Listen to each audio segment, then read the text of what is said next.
In today's episode, I'm sitting down in person with Robin Kramer with Red Boots Consulting. And man, she in herself is such a story of the power of personal branding.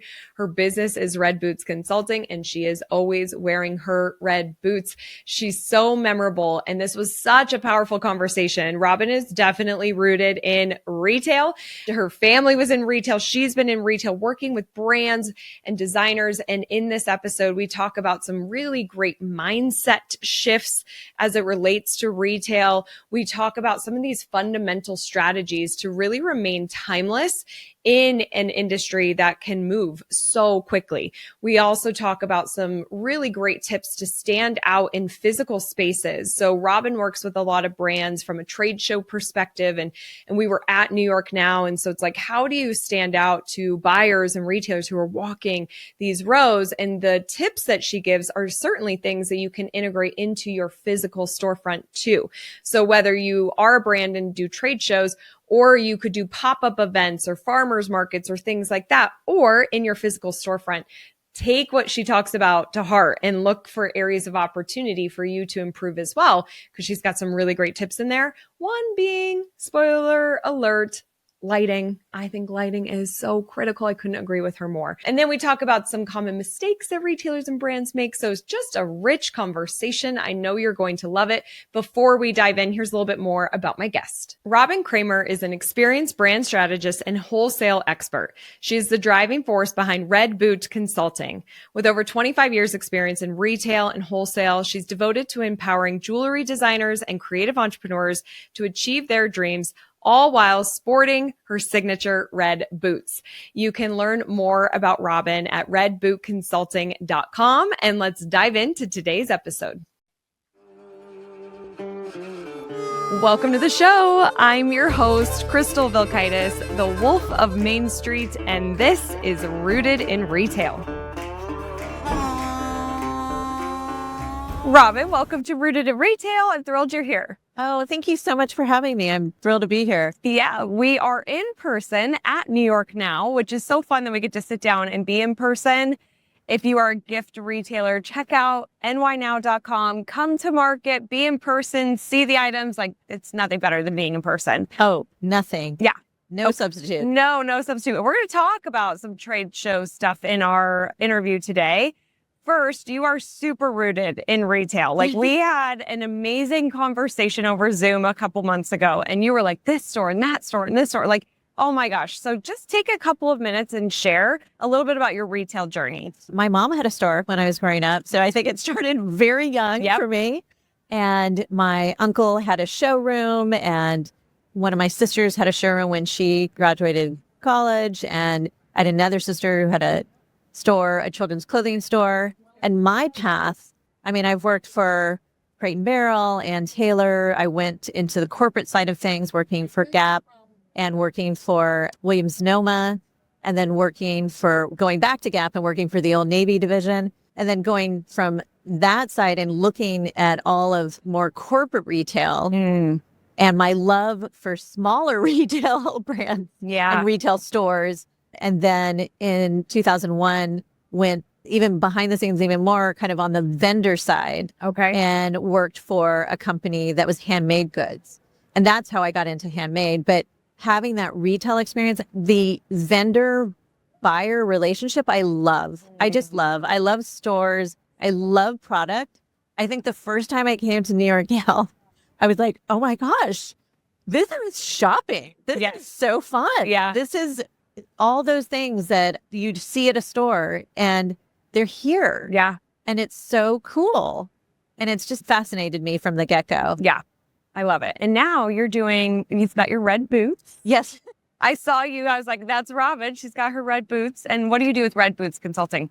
So in 2001, when I started working in the handmade area, and I was the sales and marketing director for a company, I was doing that and just loved the interaction with everyone. And coming from the experience I came from, people kept asking me questions, and it was helping people is just in my soul. Yeah.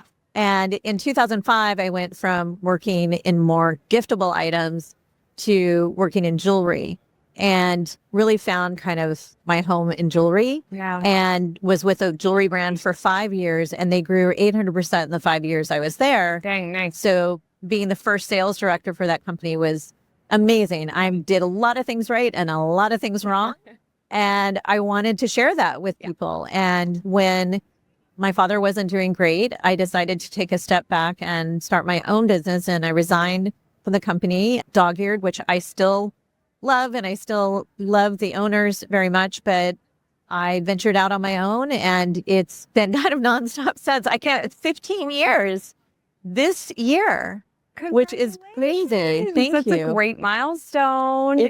It's amazing. It just happened like that. And it's been a wonderful journey. I really love nurturing and empowering brands and helping them to kind of guide, because you don't know what you don't know. Right. And in today's world, I think it is a disservice to oneself not to get the help, because things are moving at such a rapid speed. They are. And the information is there, whether it's me, whether it's somebody else. There are so many wonderful people out there who have been through things and can guide you, that don't try to figure it out on your own. It'll take you so much longer. Yes, it will. And time is of the essence. It is. I know. And retail can feel really isolating. Don't isolate yourself. Like, you've got to get out. There are so many resources, like you said. So, I'm so grateful that there are, and that we get to peek inside of your knowledge today. So I want to start with some mindset stuff, because mindset is obviously so important. So you work closely with jewelry designers and creative entrepreneurs to help them build sustainable businesses.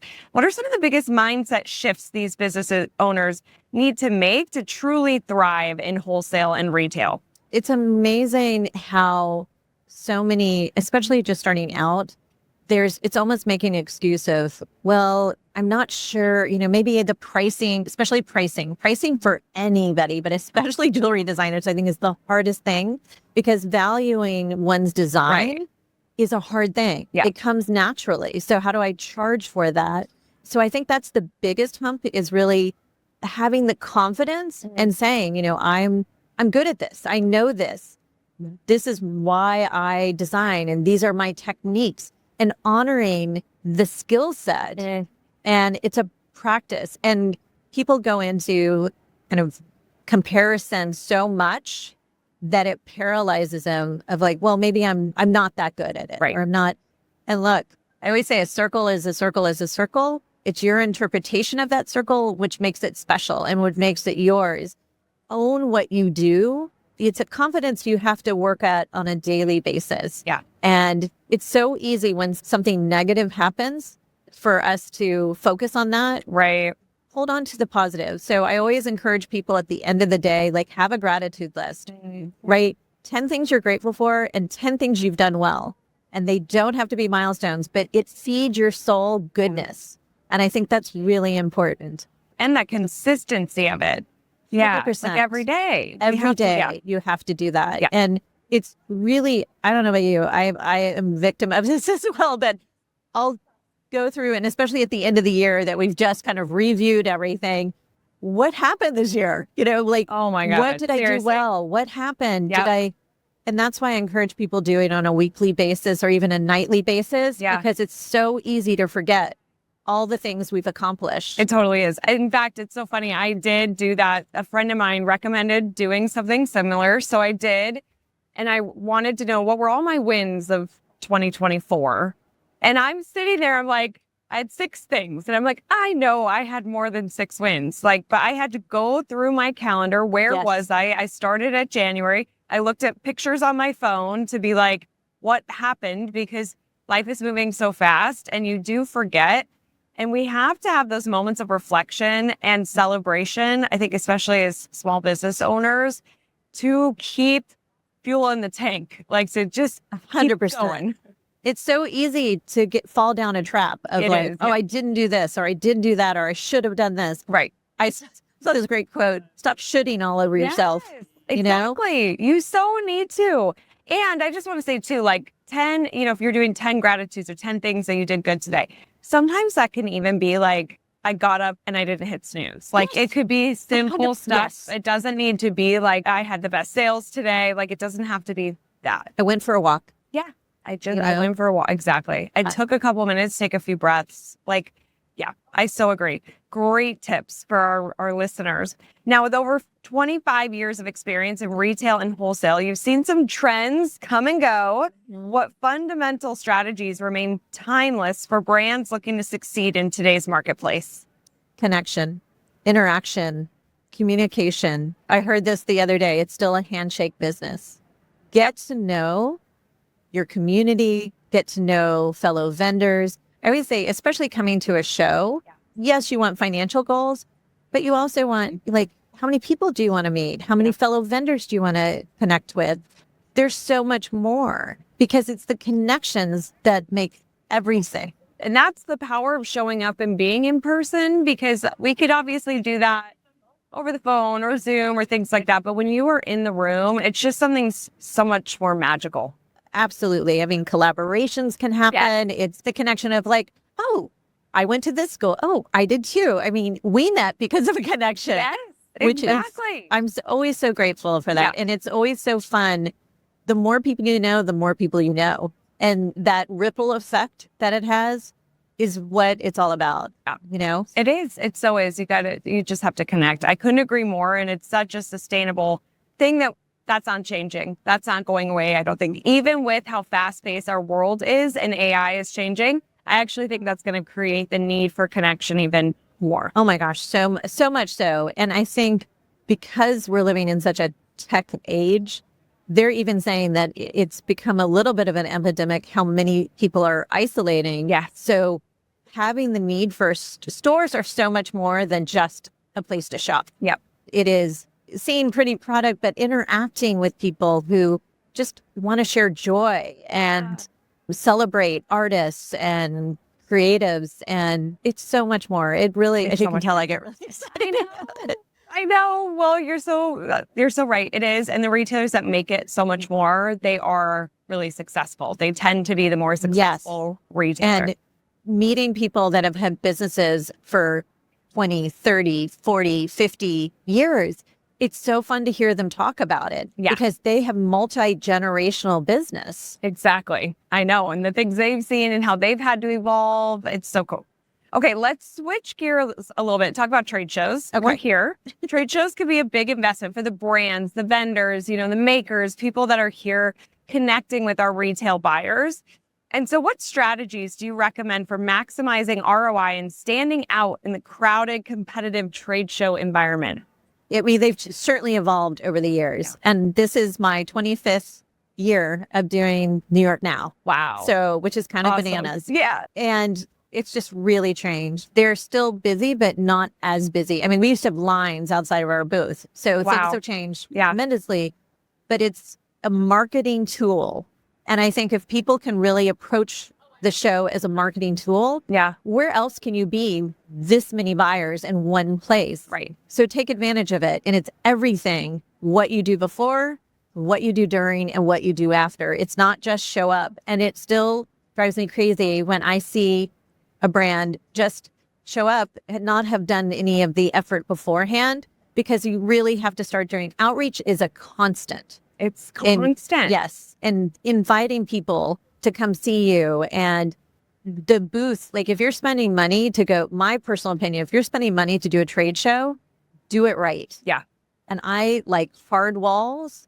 I like lighting is everything. It is a moth to a flame. And if you look down an aisle, your eye automatically goes to where the light is. And have your booth have personality. Yeah.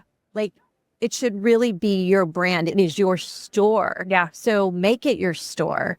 And also, too, there are so many stores out there that are really looking for different things. It could be made in America. It could be using eco-friendly materials, sustainable, whatever it is.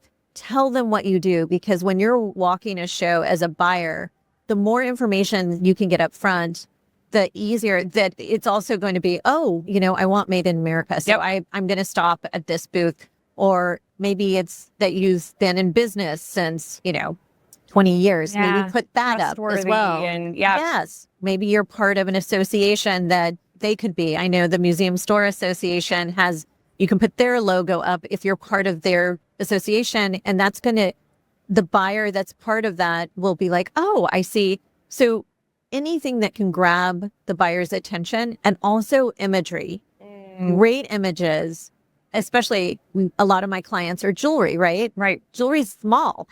Get a picture, blow it up, have it great quality, but you want to be able to see it walking down an aisle and have you really see the product well. Yep.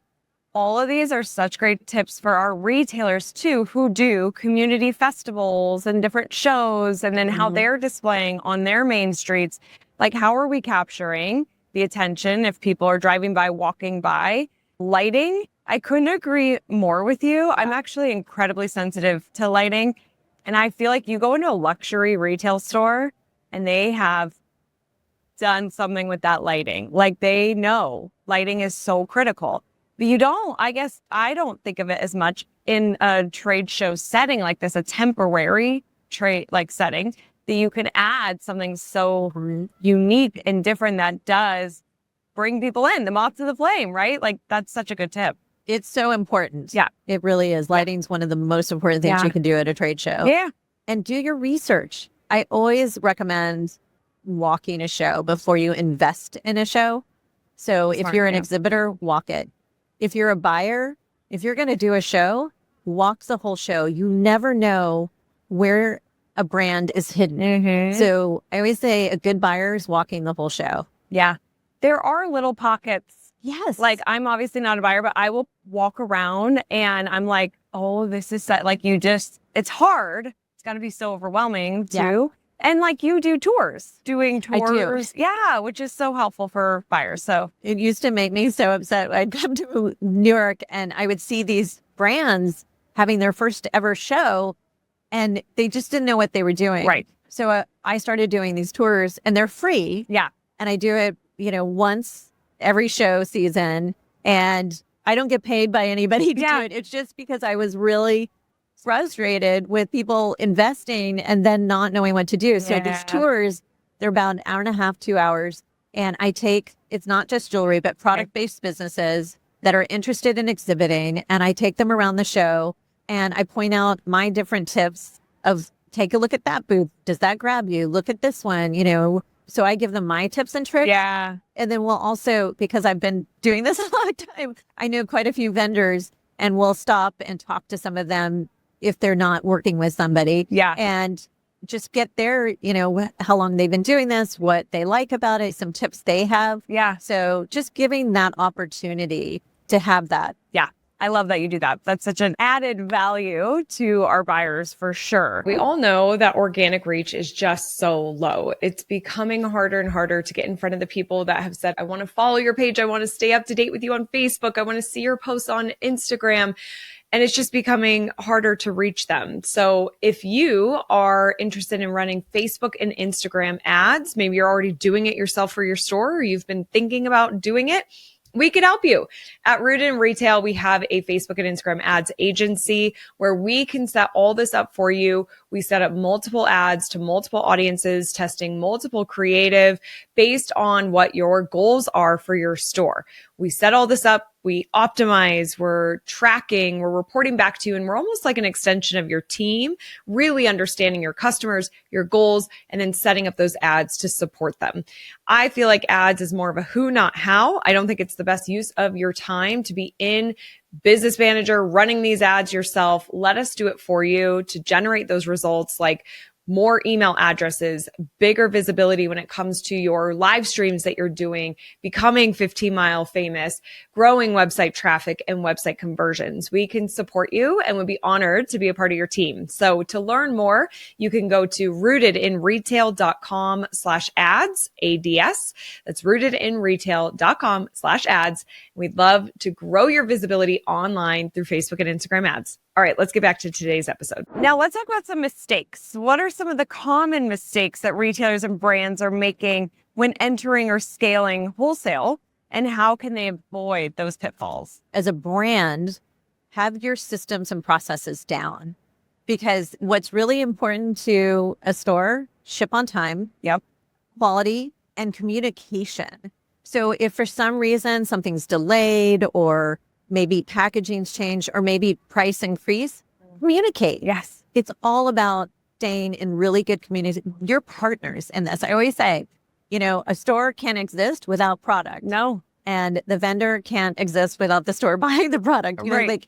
Communicate with one another. And it's really come at it as a partnership. Yeah, you have to. And I feel like I've talked to a few guests over the years, reps, retailers, and the ones that do talk about this collaboration, the partnership, I think there's so much opportunity there where you are really talking to the vendor, like, what more can I do? Or what is working to sell? Or how do you recommend? Like, let's work together, because you're only going to be so much more stronger, I think, as the buyer when you have that information from the vendor, or they can support you, or they're getting that feedback for them to do whatever that's needed to help the retailer sell your products. Like, it's just got to be a collaboration. 100%. And story is so important more now than ever. Yeah. And let them know your story. And also, as a vendor, I always recommend more is great. Give them imagery of your product. Make sure that you're giving them the whole story. Offer training. Yes. Provide about the product. Ask them what their needs are so you can best support them. Because if they're selling your product, it's a win-win for both of you. Exactly. So why not do all the support you can? I say list them on your website. So make sure your stockists are on your website. Also, make sure that if they want packaging, that you give them package, but find out if they do. Maybe they want their own packaging. Right. So let them know how you want. Say, these are the things I offer. Let me know if you would like all of them or some of them, or, if there is anything I'm missing. I want to be a great partner to you. Yeah, I love that. So good. Now, trade shows can be overwhelming, both for the buyer and vendor. So what's one or two unconventional or unexpected strategies you've seen work really well for making meaningful connections and driving sales at these events? Do your homework, research. And I think that's on both sides. Yeah. So the shows come out with a list of who's exhibiting. Go through it, see what grabs you, and create a list of vendors you want to go to as a retailer. Yeah. And I know a lot of retailers who first go to the vendors that they currently work with. Totally understand. But give yourself that opportunity to see new. Yeah. So have a plan when you go, because trying to do it willy-nilly, it's exhausting. Right. Oh, yeah. So you want to make sure you take care of yourself as well. Yes. But on the flip side of things, as a vendor, Right. I would say do your homework. What stores are attending? I always say, if you're not sure if the stores that you're interested in are attending, pick up the phone. I'll be at New York now. I'd like to invite you. Is this a show you attend? Yes. People are so scared of the phone nowadays. It's very true. And I'm a little old school in that way. Like, I will pick up the phone because I want an answer immediately. Mhm. Email doesn't get me that. Right. Social media doesn't get me that. I want to know. And I'm not going to try to sell to them when I'm calling them. I'm just asking. Yeah.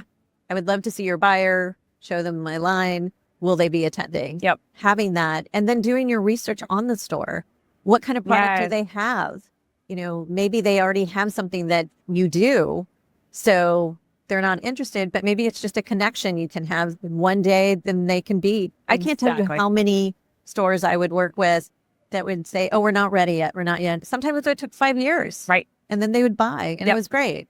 Well, and to your point, I mean, it's marketing, it's advertising, it's brand awareness. Yes. That's why you show up, because you might see me today, but then 5 years from now, or whatever that may be. And same thing goes for our retailers as they're getting out there in their community or doing different events too. It's just, we can't forget about brand awareness and how sometimes that's hard to measure and it takes time, but it is critical. We have to build the brand. Yes. And consistency is key. So I get this a lot of, well, I've emailed them, but I haven't heard back. It is doing something. So you may not get a reply, but they see who it's coming from. Yeah. There's name recognition. So send the email, send the postcard, follow up on social media, make comments and like their posts and things. Like, it is a process, but it is the consistency that wins. So don't get discouraged on it. So true. Now, Robin, before we go into the resilience round, I would love to know, you've got your Red Boot Intensive program, and then you're also doing New York Now Curated by Luxury Lifestyle, which offers these great opportunities for creative entrepreneurs what kind of brands or retailers are these a good fit for? And what should they expect from these experiences? Okay, well, the Red Boot Intensive. So I do consulting and coaching for jewelry designers. And the intensive I started creating because I really like a small group. It is a year-long program that I offer. It's application process. Okay. We only take up to 12 designers. And if we don't feel that we have 12, we'll do less than that. Okay. It is a year-long program. And we really are committed to helping a designer grow in every aspect of their business. And it is setting them up, making sure their systems are and processes are in place, making sure their website's up to snuff, because wholesale is a part of that. I believe, especially in today's world, that a brand needs to diversify their revenue streams. Yeah. It's just too hard to do one thing. It is. Yeah. And so we make sure that every area is kind of working and how they want to work their business. So it's a very hands-on. And that was the other thing too. They can text me, call me, email me anytime because there's nothing that drives me more crazy is I want an answer to something and I have to wait. Don't know how to do it. I have to wait. Yeah, exactly. Yeah. So give me a call and we can talk about it. Yeah. So that's another reason we keep it relatively small. Yeah, exactly.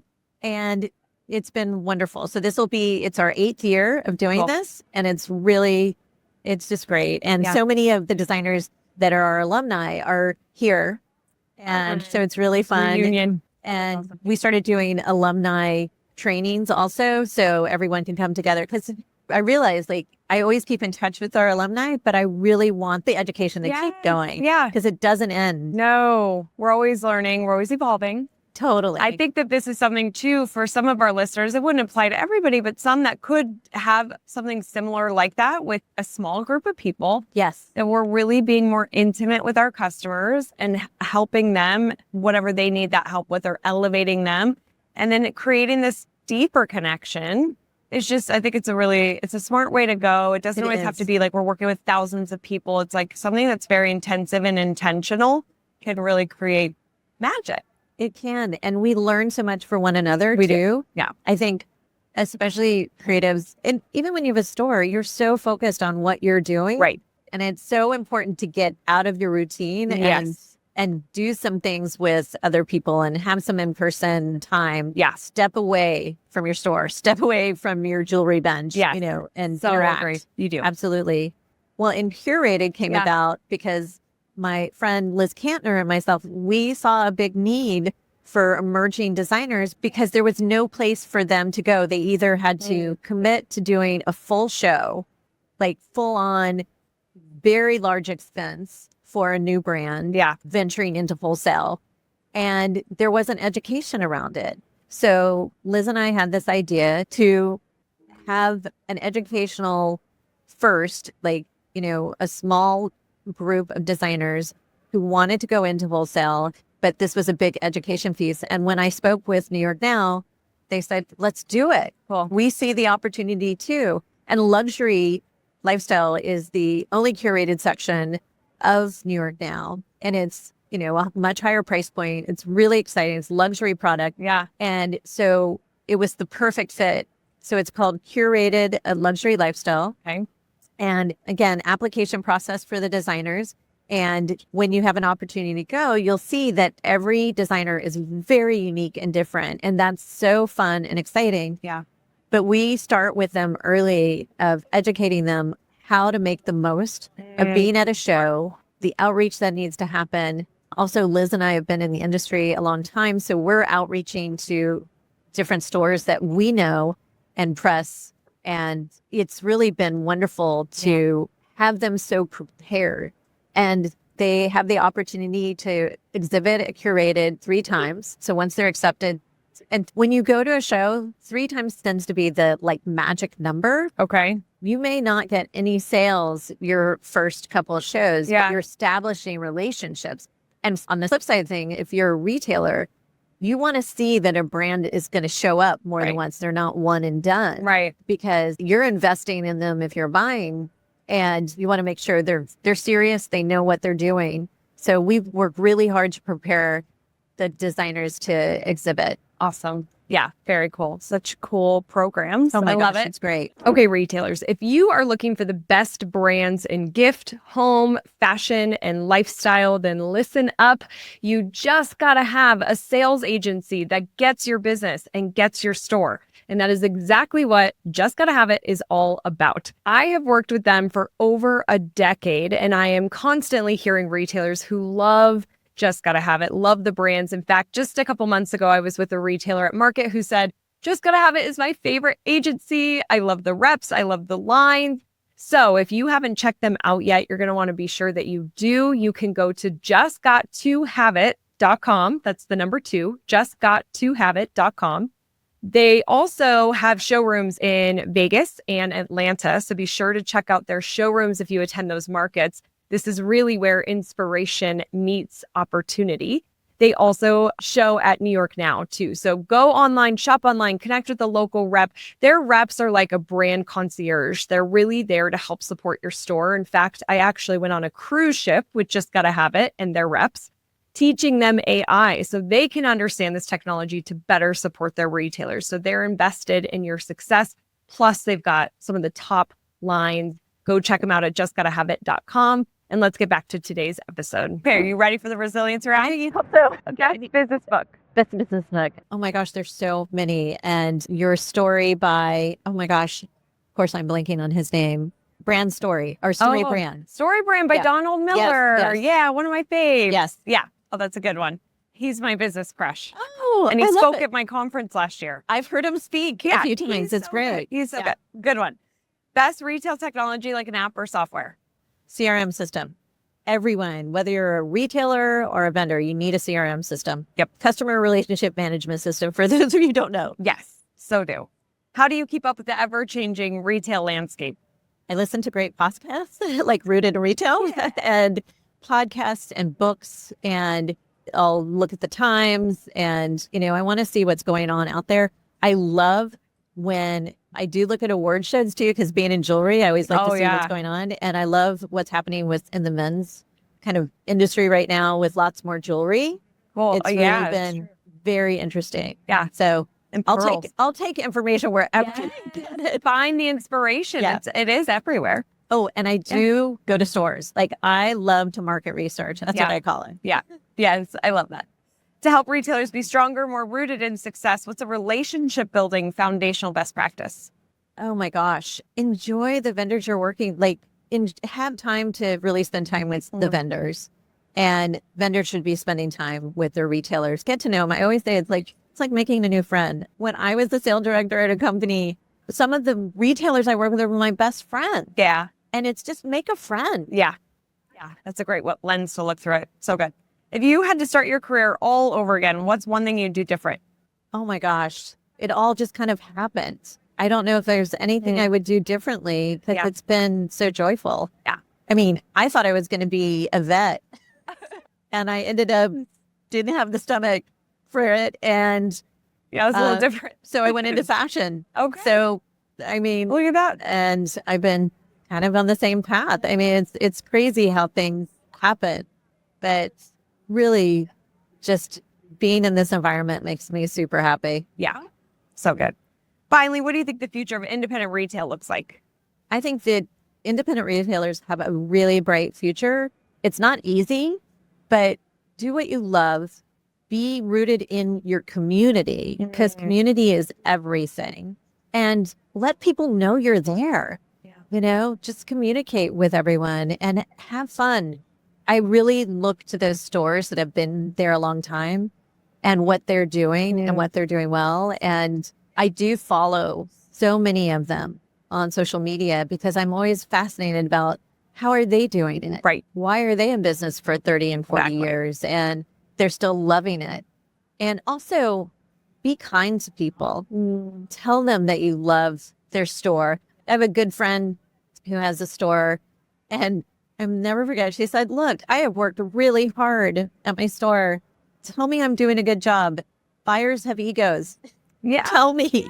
I want to hear it. Yes. So I always tell my designers, I was like, just call up and say, hey, I saw that article that was written about you. It was great. Like people want to know they're on the doing the right thing and doing well. Yeah, and some of that recognition. You don't get a whole lot when you are the business owner. You don't have a boss and nobody's really recognizing all your hard work. And so obviously sometimes that comes in from your bank account or some of these features, but still having somebody say something means so much. So much. Yeah. And have fun. Yeah. I mean, having a store is a lot of work. Yes. Oh my gosh. And, growing up with my mom having a store, I mean, many a time after school, I'd go and help. But the connection with the customers, it's just everything. It is. I love it. Robin, how can people learn more and connect with you? Well, you can follow me at Red Boot Gal on Instagram. You can also find me on my website at redbootconsulting.com. And I'm always happy to, if anybody wants a free exploration call, I offer this. So just shoot me an email and we'll get you set up. But yeah. Love it. Awesome. We'll link to all that too. Thank you for taking time out of market and sitting down with me. This was so fun. Thank you. This has been wonderful. And I think what you're doing is so great. And you do a wonderful job on your podcast. And so thank you for shining the light on retailers. Well, thank you. That means so much. And I love that you listen. And I love that you're on the show. It really means a lot to me. So thank you so much. And everyone, remember that I'm rooting for your success. Have a great week ahead. Bye. Thank you so much for listening to the Rooted in Retail podcast. It means the world to me to have you here. If you find value in this show and you listen on an iPhone, if you could leave a review on the Apple Podcast app, that would be amazing. And if you watch YouTube, if you're a YouTube subscriber, we film this. And so if you rather watch the show, you can also do that over on YouTube. Again, thank you for listening, and I'll see you on the next episode.